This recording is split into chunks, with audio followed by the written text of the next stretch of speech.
नमस्कार, मैं मोहन सिंह एमएस वेद और वैदिक विजडम में थर्ड सेमेस्टर का विद्यार्थी हूँ। मैं वेदांग के अंतर्गत शिक्षा वेदांग पर चर्चा कर रहा हूँ। पाणिनि शिक्षा से हमें ज्ञात होता है कि वेद पुरुष के अंग से वेदांगों की उत्पत्ति हुई है।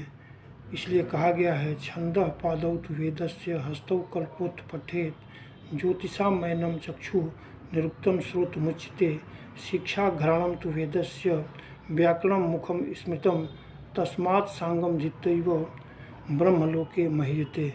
अर्थात वेद पुरुष के पाद से छंद शास्त्र, हस्त से कल्प, आँखों से ज्योतिष,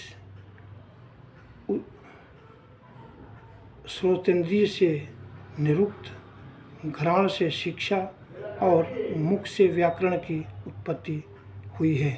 यहाँ अंग शब्द का व्युत्पत्ति लभ्य अर्थ होता है अंगन्ते ज्ञायन्ते अभिरति अंगानि, अर्थात जिसे किसी वस्तु के स्वरूप का ज्ञान प्राप्त करने में सहायता मिलती है उसे अंग कहा गया है। वेदांग शब्द का सर्वप्रथम उल्लेख हमें मुंडकोपनिषद में प्राप्त होता है, जहाँ चारों वेद और वेदांग को अपरा विद्या के अंतर्गत रखा गया है। अपरा विद्या इसलिए कि वेद का अध्ययन करने में सहायक ग्रंथ के कारण वेदांग को अपरा विद्या के अंतर्गत रखा गया है। मुंडकोपनिषद से हमें यह भी ज्ञात होता है कि उपनिषद काल में ही वेदांग का उद्भव हुआ है और इसके तहत वेदांग के अन्य उपांगों की भी रचना वेदराज की सुरक्षा के लिए की गई है।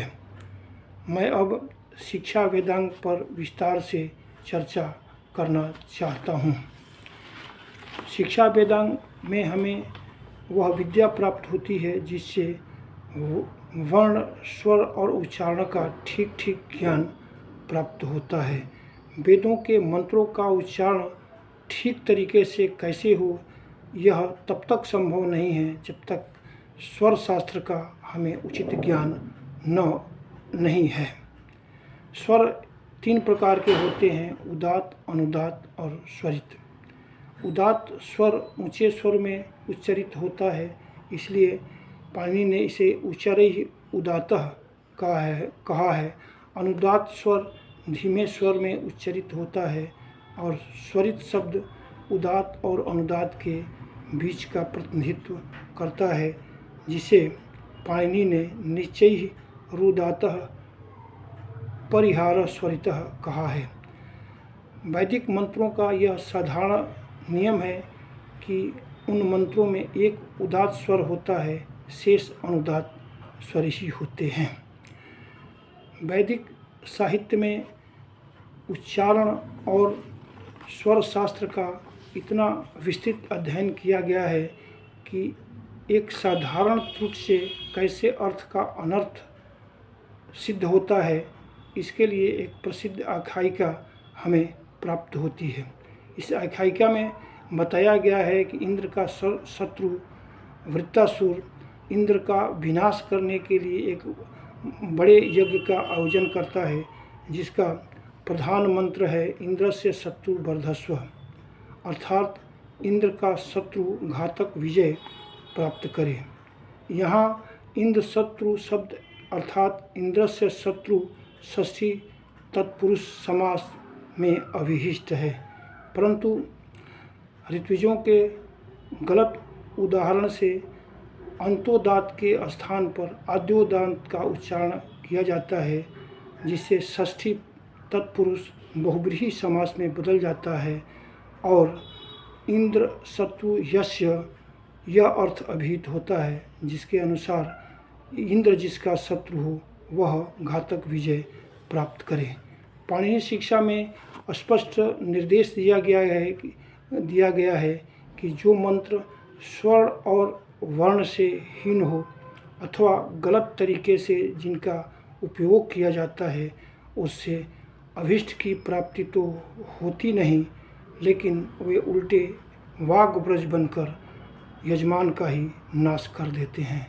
कहा गया है, मंत्रहीना स्वरतो वर्णतो वा मिथ्या प्रयुक्तो न तमर्थ आह स वाग्व्रजे यजमानं हीनस्ति यथा इंद्रशत्रुः स्वरतो अपराधात्।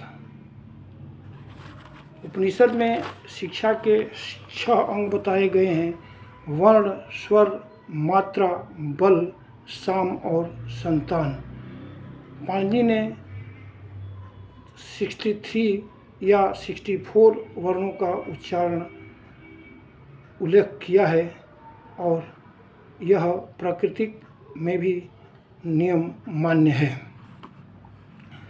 स्वर से तात्पर्य यहाँ 3 प्रकार के स्वरों से है: उदात्त, अनुदात्त और स्वरित। मात्रा से तात्पर्य यहाँ उच्चारण में किए गए समय से है। बल से तात्पर्य यहाँ स्थान और प्रयत्न से है। स्वर अथवा व्यंजन का उच्चारण करते हुए मुख से निकली हुई वायु जिन स्थानों से होकर गुजरती है उसे वर्ण का स्थान कहा जाता है। पाणिनि शिक्षा में ऐसे 8 स्थानों का वर्णन हमें प्राप्त होता है। साम का अर्थ होता है साम्य, अर्थात स्वर युक्त, मधुर युक्त, दोष मुक्त उच्चारण।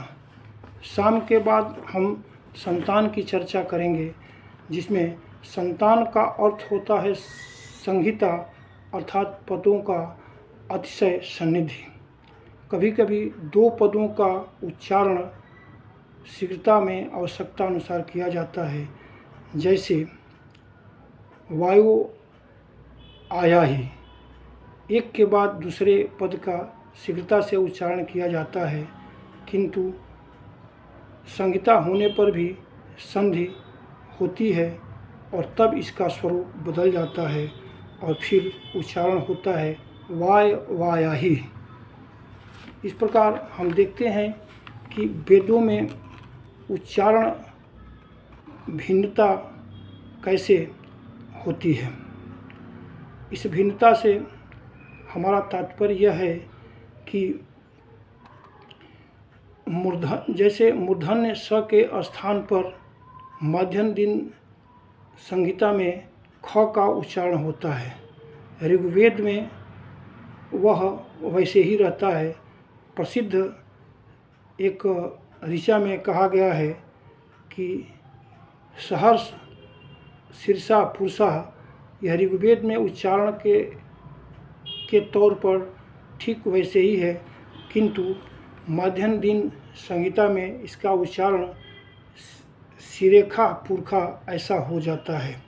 इस प्रकार हम देखते हैं कि वैदिक साहित्य में स्वर शास्त्र का कितना गहन अनुशीलन और विशद विवेचन किया गया है।